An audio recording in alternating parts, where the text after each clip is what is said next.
नमस्कार साथियों, स्वागत है आप सभी का मेरे इस चैनल शिव किशोरी संस्कृत एकेडमी पर। तो मित्रों, आज हम लोग कारक के विषय में पढ़ेंगे कि कारक किसे कहते हैं और कारक के कितने भेद हैं। और कारक के विषय में तो पढ़ेंगे ही, विभक्तियों का भी आज हम लोग सामान्य परिचय पढ़ेंगे। तो मित्रों, सबसे पहले हम जानेंगे कि कारक किसे कहते हैं। क्रियायाः निर्वर्तकम कारकम। क्रिया को जो बनाने वाले हैं उसे कारक कहते हैं। क्रिया को बनाने वाले को कारक कहते हैं। कारक कितने होते हैं? कारक 8 होते हैं, परंतु जो संबंध और संबोधन है वो क्रिया को नहीं बनाते हैं, इसलिए कारक वो नहीं कहलाते हैं। तो जो कारक हैं वो मुख्य है 6 हैं। कौन कौन से हैं? कर्ता, कर्म च, करणं च, संप्रदानं तथैव च, अपादानम अधिकरणं च इत्येतत् कारकाणि षट्। तो इस श्लोक के माध्यम से हमने समझा कि सबसे पहला जो कारक है वो है कर्ता, दूसरा जो कारक है वो है कर्म, तीसरा कारक है करण और चौथा कारक है संप्रदान, पांचवा जो कारक है वो है अपादान और उसके बाद जो कारक है वो है अधिकरण। ये जो है वो 6 प्रकार के सब कारक होते हैं। वैसे देखें तो कारक जो है वो संबंध और संबोधन ये भी कारक में ही आते हैं, परंतु ये दोनों क्रिया का निर्माण नहीं करते हैं, क्रिया को नहीं बनाते हैं, इसलिए इनको कारक के श्रेणी में नहीं रखा गया, इन्हें कारक नहीं कहते हैं। तो सबसे पहले हम समझेंगे कि विभक्तियां कितनी होती हैं। जो विभक्तियां हैं वो है 7। आप लोगों को पता ही है कि जो विभक्तियां हैं वो 7 है। प्रथमा, द्वितीया, तृतीया, चतुर्थी, पंचमी, षष्ठी, सप्तमी। ये 7 जो है वो क्या है? विभक्तियां हैं। और जो 6 हैं हमारे वो है कारक।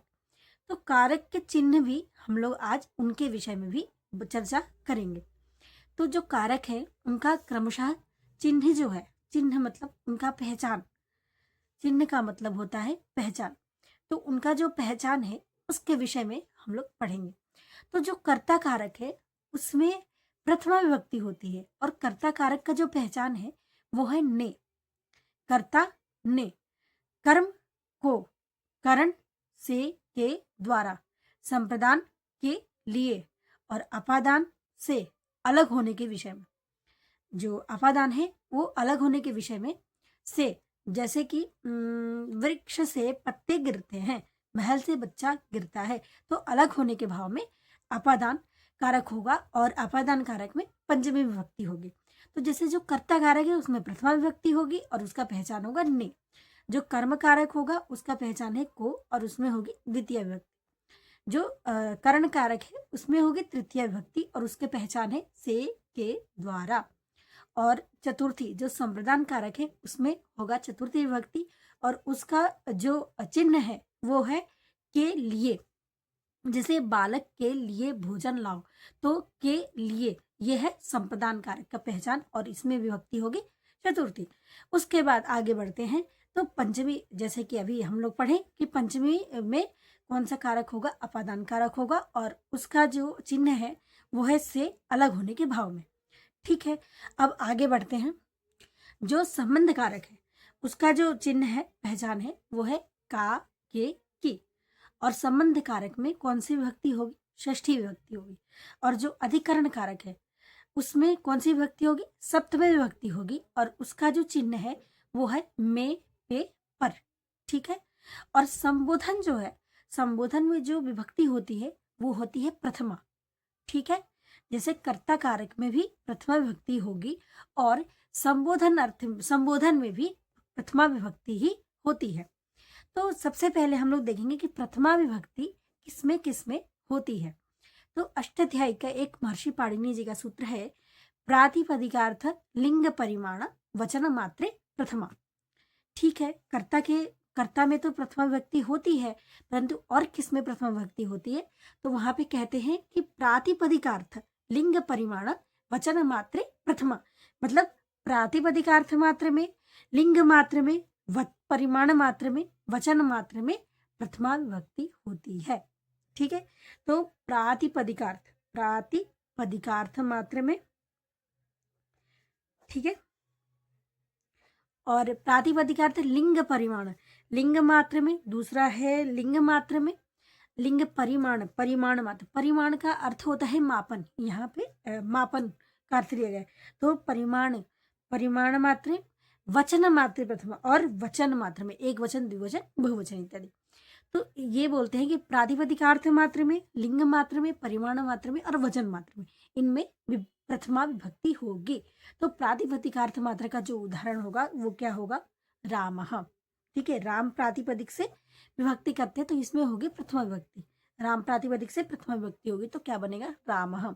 ठीक है, अब है दूसरा लिंग मात्र में। ठीक है, तो 3 लिंग होते हैं।